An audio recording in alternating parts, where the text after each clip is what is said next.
Hello Year 7. Today's big question is, what does it mean to be human? In today's session we will be looking at the following learning objectives. We will consider the characteristics of an animal and a human. So by the end of this session you will be able to sort out the different characteristics that belong to a human and animal.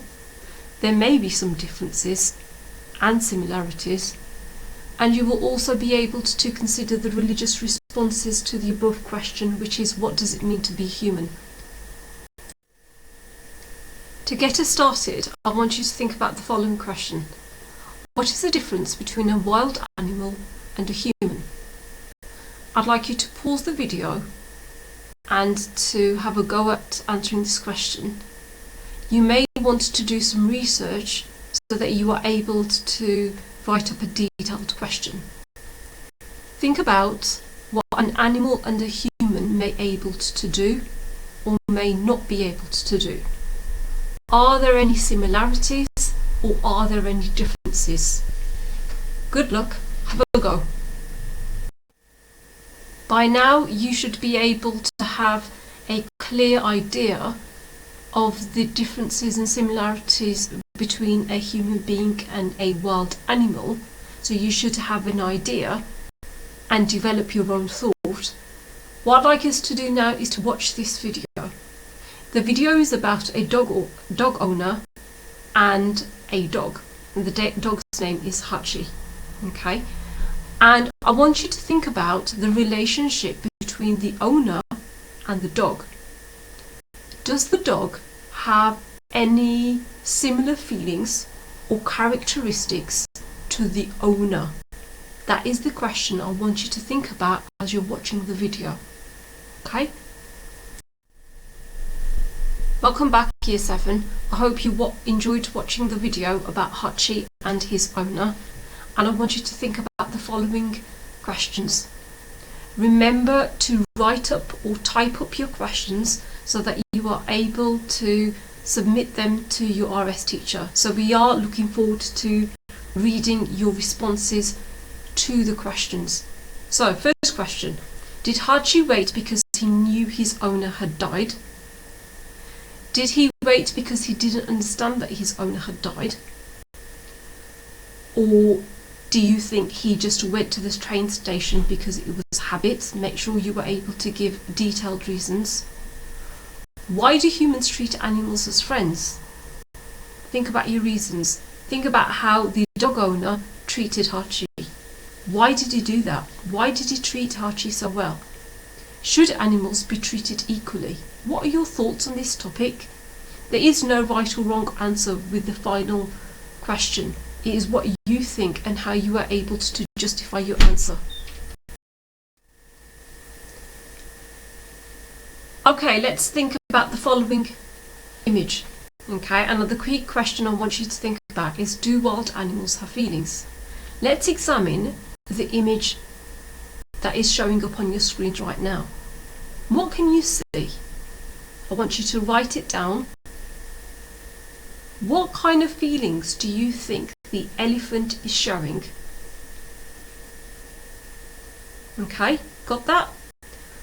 I want you to think about, are there any feelings or characteristics that the elephant, the cub, is showing that is very similar or different to the characteristics of a human? Got it? Pause the video so you are able to do that. Do wild animals have feelings? Refer to the image to justify or to explain your answer. Well done, Year 7. Okay, so by now we should have a write-up of all the different questions that we have gone through so far. The next question I want you to think about is, should humans use animals to benefit themselves? Think about how we as humans use animals. Use the following images to help you to plan out your answer. The next question we're going to be looking at is, should humans use animals to benefit themselves? And on the following slide you're going to see a table. And on the table it will say yes, we should use animals to benefit ourselves, or no, we shouldn't use animals to benefit ourselves. I want you to try and think of at least up to three reasons for each argument. So yes, we should use animals, or no, we shouldn't use animals. Use the images to help to support you. Now, as a hint, as a clue, think about what a animal rights protester may say. So you might want to search that up. Or think about what a religious person might say about the use of animals. Okay? So make sure you are able to write up your answer and you are saving your answers.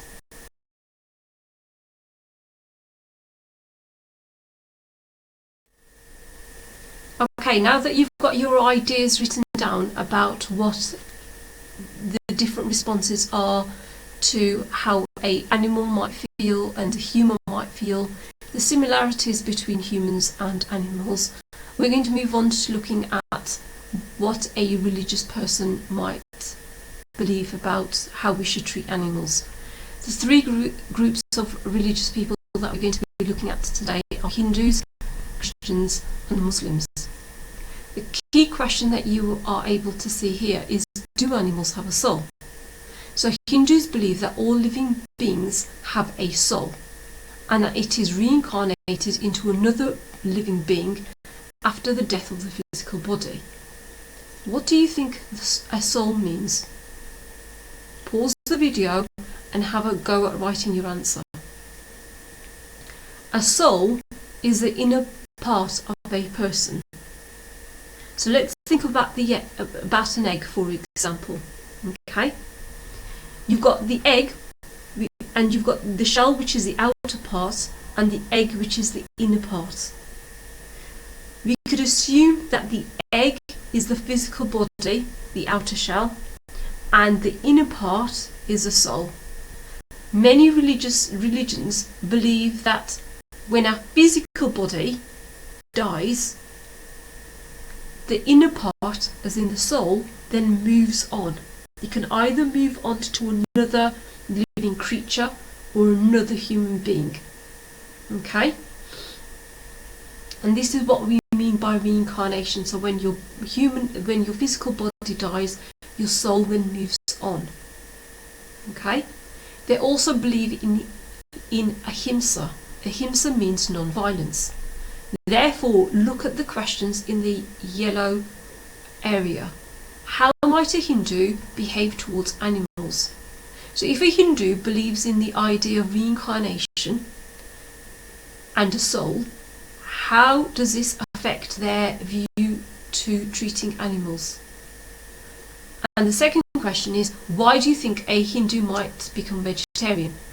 Pause the video so you are able to answer the question. Okay, welcome back. A Hindu might become a vegetarian is because they believe that the animal also contains the soul of another human being, and therefore they do not hurt another human being. That is their religious belief. This then affects the way that they view and how they treat animals. They treat animals with respect, care, compassion and love, and that is one of the reasons why Hindus choose to become vegetarians, because they believe that all living. Let's now move on to the Christian view. So do Christians believe in the following question? Do animals have a soul according to Christians? Some Christians believe that humans were set apart at creation as God gave them a soul and put them in charge of animals. What do you think it means by in charge? Are Christians in charge of the world and everything that is created in it? I want you to write down your answer. In the Bible, it also says that man is created in God's image. When we're referring to God's image, Christians believe that each one of us has a part of God within us. So therefore we are a reflection of God. This then affects the way that they should behave, the way that they should treat the world, and how they should treat fellow human beings. It also reflects in how they should be treating animals. Pause the video and have a go at the questions in the yellow boxes. Let's now move on to the Muslim view. I want you to pause the video and have a read through what Muslims believe. Can you compare the Christian view and the Muslim view? What are the similarities or differences between what a Christian, Muslim and a Hindu believes about how we should be treating animals? Make sure you record your answer so that you are able to submit your answers to your RS teacher. Okay, let's move on. Let's now really think about the similarities and differences between humans and animals. I want you to log on to the following video link, and I want you to really think about and listen to the video. What does it tell us about animal intelligence and human intelligence? Is it the same? Is it different? Are there any similarities? Or is it just plain differences? Are humans better than animals? Or vice versa? Make sure you are able to write down your answers, and again make sure it is detailed enough to submit to your RS teacher. On this slide you will be able to see many different characteristics. What I'd like you to do is to read each one and to decide whether it applies to a human or an animal or both. So for example, if I look at create a language, I would say that it applies to both animals and humans, because in my opinion, and science has proven this as well, both humans and animals are able to create a language so that they can communicate with one another. Okay? Record your answers into a Venn diagram. Make sure that you save your answers.